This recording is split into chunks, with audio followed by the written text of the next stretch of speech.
let's all hold hands and go back into the Wayback Machine here for a moment. 2019. This is before Bill Shorten earned, what, $750,000 running a university? Back then, he wanted the lowly job of being the Prime Minister of the country. Now, of course, he was Chloe Shorten's husband. Never forget the single most important thing, apart from when he used to run and have those little T-Rex arms and the man boobs. Hey, I got them too, but I don't have the T-Rex arms. Now, he, of course, believed climate change, desperately important. It was, as Kevin Rudd had said before, the problem of our ages. And his plan was to cut the emissions in the country by 45%. Australia said no, because he couldn't put a price on how much the cost of transition would actually cost. You may remember. Thanks very much. And now Mark's going to talk. All right. Thanks very much. Any questions for me? Mr Albanese, will your deficit be higher or lower than the coalition? We've asked now over 2 days 10 questions. Can you give us an answer? I don't want to disappoint you for Thursday. No, well, you've got an opportunity to be honest with the Australian people. We will, and we will put it out on Thursday. So will you also sign up to a treaty with the WHO on the pandemic management? Can you answer honestly about that? Isn't there a problem with transparency? We're following you for answers, Mr Albanese, and you're now just not giving them. You have to answer eventually. Another example of Jonathan's work, but you remember the original from 2019. What's it going to cost, sir? What's it going to cost? Well, the cost of not doing anything would not be enough. Well, Australia said, no, sorry, put a number on it, or we're not interested. Lesson learnt by Albanese and Bowen in the 2022 election.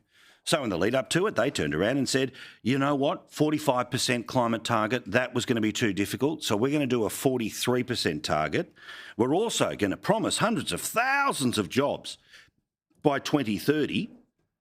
Oh, yeah, and then this to make sure that no one would be worried about an increase in your power bill.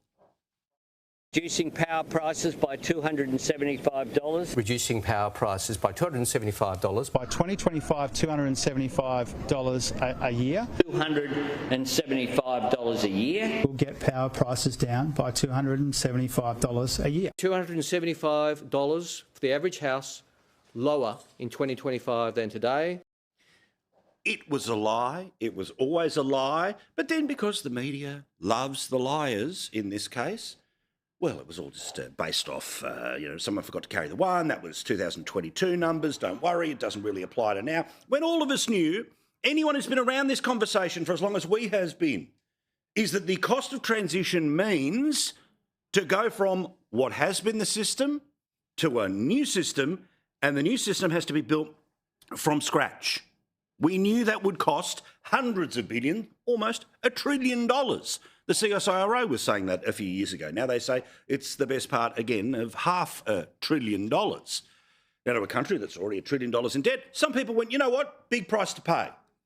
Now, I get it, we are part of the world, but we are 1% of the world's problem. So despite the fact that that was a lie, an absolutely provable lie, when it's the Labor Party, they don't count. The gallery never want to follow up on it. It's just a right-wing talking point from those kooks who want to hold us to account. So you would have thought that that would have been a definitive issue, just like there'll be no carbon tax under a government I lead, back from 2010 in the 2012 politics that led to the 2013 rubbishing of the Labor government. Oh, no. Instead, this one, despite the fact that they lied like that, they didn't just win, they won even bigger in 2025. And this time, they had an incredible strategy, which was, yes, we are going to up the current 43% to maybe 50, maybe 60, maybe 75, which will cost a whole lot more money, and there'll be plenty more in the cost of transition. But don't expect us to have an answer. Let's just make one up about what the Liberals are going to do. And guess what? It worked. Find $600 billion for nuclear reactors. Of course, Peter Dutton needs to find $600 billion to pay for nuclear reactors. This is the mob that want to cut everything to pay for $600 billion of their nuclear reactors. Coalition that will cut Medicare as sure as night follows day, because they've got to find $600 billion for their nuclear fantasy. Now, the media knew it was a lie, but they kept propagating it. They never confronted. They never turned around and went, OK, look, are you going to tell the same lie every day for the 5 weeks of this campaign? Oh, no, they just let it run and let it run and let it run. And then it got hammered and hammered and hammered on social media. And yet they won. Because surprise, surprise, if no one's going to stand in front of the lie and no one's going to push back and the media's not going to let anyone get out of first gear who's going to disrupt the system as it currently is, guess what? People fall for it. Well, a decision does have to be made in this parliamentary term about what will the next round of climate change targets be. Remember, Australia is 1% of the world's problem. They passed a law to say we will reduce by 2030 by 43% of 1% of the world's problems. Well, in 2035, the United Nations would like us to go even further. Despite the fact that we are, I repeat, 1% of the world's problem, they think that if we can get to 100% of 1% of the world's problem, then apparently bushfires will never happen again. He says with tongue-in-cheek before somebody writes some long-worded legal complaint. Now, the Greens, their position is that we go from 43 to 100% by 2035. The Teals say we go from 43% to 75% by 2035. And given that the government only needs the Greens to get anything done, the negotiating level is somewhere between 75 and 100. All right? That's to get it through the Parliament. Well, today, I am very pleased to say that the Business Council of Australia, the same ones who turned around and said that an economic wrecking ball would be the consequences of what Shorten was suggesting in 2019.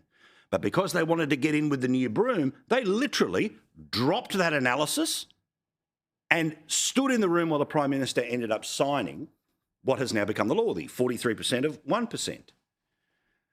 Well, they put out a report on the weekend which now says that Australia will need up to $530 billion in investment in new infrastructure, technology and skills if it is a chance of achieving a 70% reduction of 1% of the world's problems by 2035. So remember, for $600 billion, which was a made-up number, garbage number, no proof in the number whatsoever, that was apparently going to be cuts in Medicare. That was the reason why, little old ladies were going to cry themselves to sleep at night, why children wouldn't be able to learn their times tables, why it will rain all day, every day, but not really in the places that it needs to rain, which means we'll be both in flood and drought at the same time because we haven't done enough about 1% of the world's problems. Well, let me take you through the different stages of the cost of transition. The only debate I've ever had in the history of this program, all right? All I ever want is people to be honest. And while some may say that horse is bolted, and who cares, the government is handsomely re-elected, 2/3 of Australian politics is absolutely certain that we need to do even more on 1% of the world's problems, while China can cough, and that's our emissions, in just 16 days, they are able to replace the entirety of Australia's 1% of the world's problem. But shh, don't upset China. Don't upset China. We all know what that'll do in certain seats. We continue. Australia's 2030 target is a 43% reduction on emissions from 2005. A 50% target for the 2035 number would cost $210 billion, with the reductions coming from the electricity and energy sector. Now, the funny thing is, once you start to step higher, it's not just about the power grid. To achieve a 60% cut, the heavy industry, resources, transport and building sectors would have to do substantially more to reduce their emissions. And agriculture would have to start to move as well. In this scenario, an additional 59,000 workers will be needed in electrical trades and engineering in the next 5 years alone. So, of course, that means more immigration. Why? Because there are not 59,000 people that are ready to go in the next couple of years. While total investment required in the economy would be somewhere between $395 and $480 billion. So remember, the Teals, 75%, the Greens, 100%. A 70% or higher cut to 1% of the world's problems would cost up to $530 billion. All sectors having to take on a bigger share of reductions, which would likely require explicit consumer behaviour changes. No more meat. We'll tell you when you can put the air conditioning on. You know, all this sort of stuff. And of course, it's ludicrous to suggest now.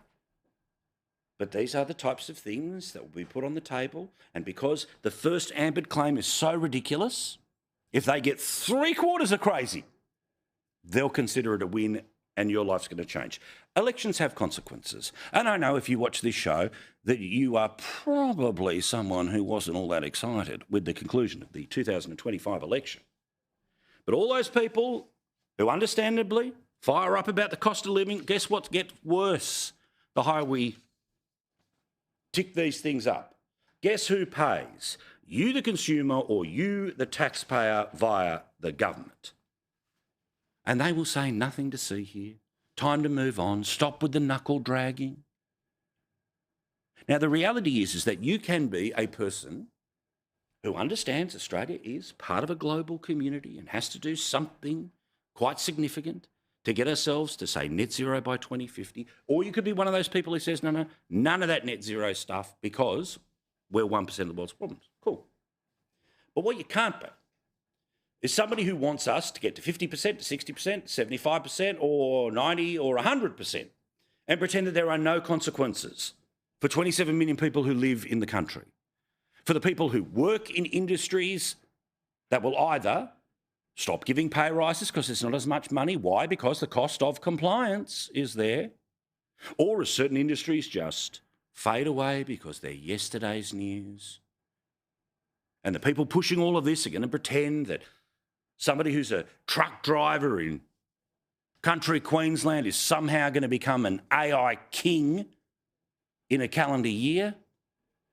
This will be as disruptive to the Australian economy as the moves in the 90s and the early 2000s were towards the globalisation of the Australian economy, when manufacturing just disappeared because it was cheaper to do it somewhere else. The cost of transition is the only issue that matters when you were discussing, yes, that Australia must do something because it is part of a globe, but the idea that even if we do everything and we bankrupt or super tax or hold back the actual sources of revenue to the government, then the government will have to continue spending because that's what the population has come to demand. But where does the funds come from? Even if they find their local billionaire, turn them upside down and shake them until the bullion falls from their pockets, there'll still be a credit card. And as you know, the budget deficit will be there for the next 40 years. And currently $1 trillion is what Australia owes the world. With this stuff, so we feel good about doing our bit around 1%, and we can host conferences here where none of the people in attendance get screwed over. Yet the members of the public who pay for the conference that might be happening in Adelaide to set new targets, the ones who don't fly, they could be in a world of trouble. But is the reality that there's a certain level of trouble people are willing to accept? Well, presumably that's the case after the last election. Or was it that there was an absolute commitment amongst those who discuss politics to never discuss the cost of transition, instead make up the cost of transition about the other guy, while never having to own what your plan was? What your plan was, what the consequences would be, what the financial consequences would be for the everyday Australian. Can you know what you think about that or anything else? You can send me an email, paul@skynews.com.au.